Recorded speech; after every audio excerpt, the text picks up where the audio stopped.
Dans cette deuxième partie de vidéo, nous allons voir un petit peu comment fonctionne le jeu.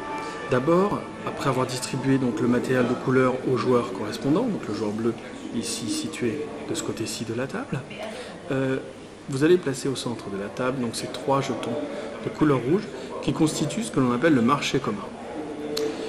Ensuite, les joueurs vont prendre le paquet de cartes, le mélanger et distribuer à chaque joueur 3 cartes.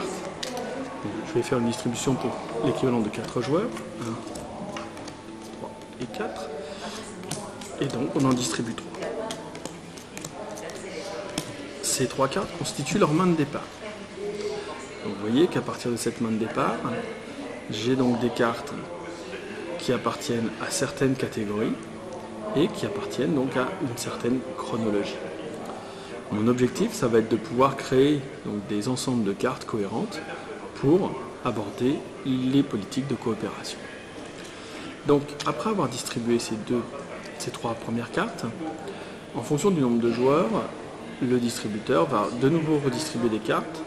Donc, c'est le nombre de joueurs plus 1. Donc, à 4 joueurs, je vais distribuer à chaque joueur 5 cartes. Je vais les mettre devant, qui vont avoir une autre fonction. En fait, ce sont des cartes qu'on va pouvoir échanger, entre guillemets, drafter, pour pouvoir constituer une main telle qu'elle nous intéresse.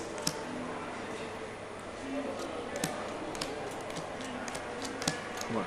Si je ne me suis pas trompé, je vérifie. 6, 5, 1, 2, 4, 5. Il en manque une ici. Voilà. Donc voilà les cartes que j'ai draftées pour ce joueur ici. Les cartes qui sont ici et qui seront draftées par ce joueur ici. Les 3 cartes initiales, les 5 ici.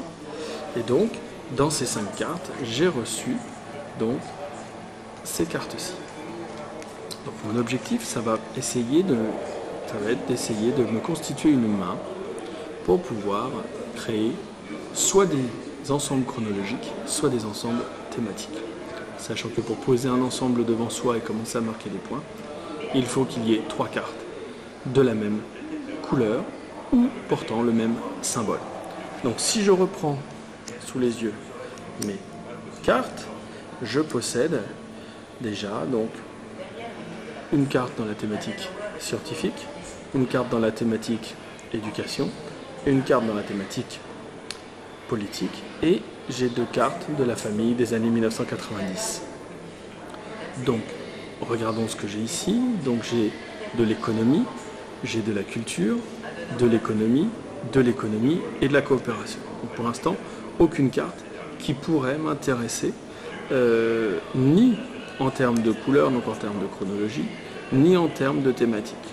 Donc je vais en choisir une un petit peu au hasard. Ce que je vois, c'est que soit je peux prendre une carte bleue, puisqu'elle est dans une chronologie où il y a déjà 3 cartes présentes, soit une carte économie, puisqu'il y a 3 cartes identiques. Ça veut dire que peut-être mes voisins vont être intéressés par l'une ou l'autre, et ensuite je pourrais essayer, en mettant ma carte au marché commun, de la faire acheter par un des autres joueurs et récupérer ainsi un petit peu de points de victoire. Je vais prendre celle-ci, qui est à la fois dans la chronologie et dans la thématique. Une fois que j'ai fait ceci, je passe le paquet à mon voisin de gauche, qui fait la même chose, etc. Et une fois que toutes les cartes ont été draftées, la dernière, celle qui n'a été choisie par personne, repart donc dans la pioche, dans le dessous de la pioche. D'accord ? Une fois que cette phase est faite, en fonction des cartes qu'on aura récupérées, donc chaque joueur aura 6 cartes, donc je vais en prendre au hasard. Hein. Donc mettons que j'ai fait ceci, enfin plutôt tac, voilà. Eh bien, je vais pouvoir, à mon tour de jeu, effectuer plusieurs actions possibles. Première action possible, eh bien, par exemple, ici j'ai 3 cartes de la même thématique. Voilà.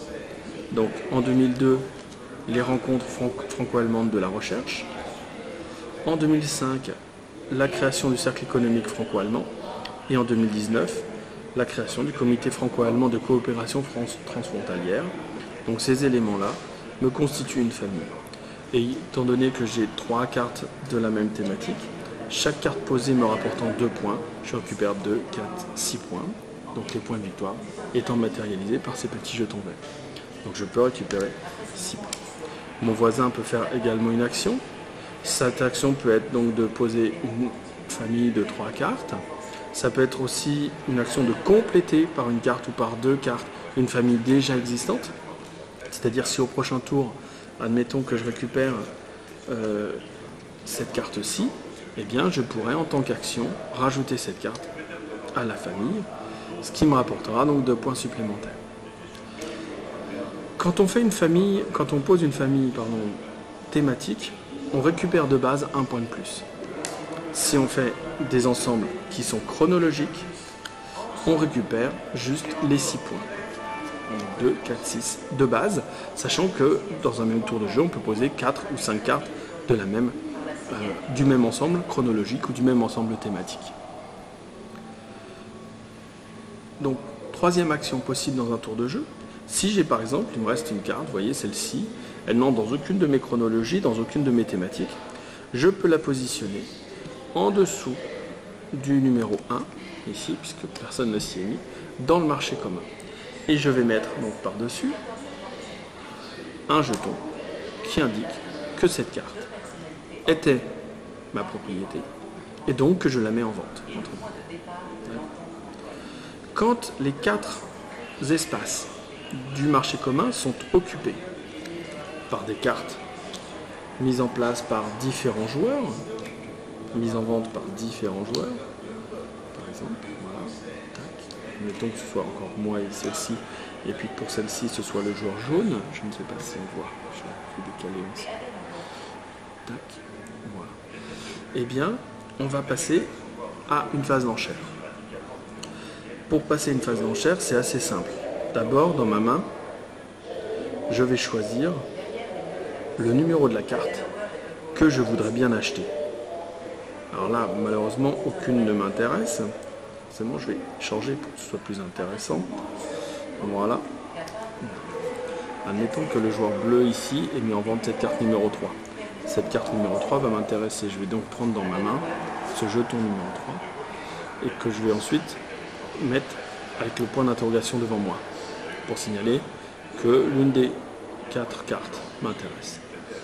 On est obligé de positionner le jeton avec le point d'interrogation devant soi, même si on n'achète aucune carte. Tout simplement parce qu'en fait, dans ma main, je vais ensuite positionner des points de victoire que je vais mettre aux enchères. Ça signifie que si je ne mets rien dans ma main, ça signifie que j'ai enchéri pour la carte numéro 3, mais rien, donc je ne peux rien acheter. Je ne peux pas la remporter, même si je suis tout seul. Par contre, si je la mets dans ma main, si je mets un certain montant dans ma main, ici, donc 2 points de victoire, eh bien ça veut dire que je suis prêt à payer 2 pour récupérer cette carte. Si je suis le seul enchérisseur sur la carte numéro 3, bah, pas de souci. Avec ces 2 points de victoire, je les donne donc au propriétaire de la carte initiale, c'est-à-dire le joueur bleu foncé, et je récupère cette carte dans mon jeu, et elle va immédiatement se positionner ici ou dans mon jeu. Si 2 joueurs font strictement la même enchère, admettons que le joueur jaune ait aussi mis son jeton numéro 3 et qu'il ait lui aussi mis 2 points de victoire. Ni l'un ni l'autre ne remporte la carte mise aux enchères, elle est retirée de la mise aux enchères, elle va en dessous de la pioche. Et par contre, le propriétaire de la carte, qui était donc bleu, reçoit 1 de la part de ma part et 1 point de la part du jaune. Le jeu s'achève quand on ne peut plus faire la phase de draft, et à partir de ce moment-là, seulement des phases de marché commun ont lieu. Voilà rapidement comment se déroule Zuko, ce jeu du Mémorial Champ de Gaulle.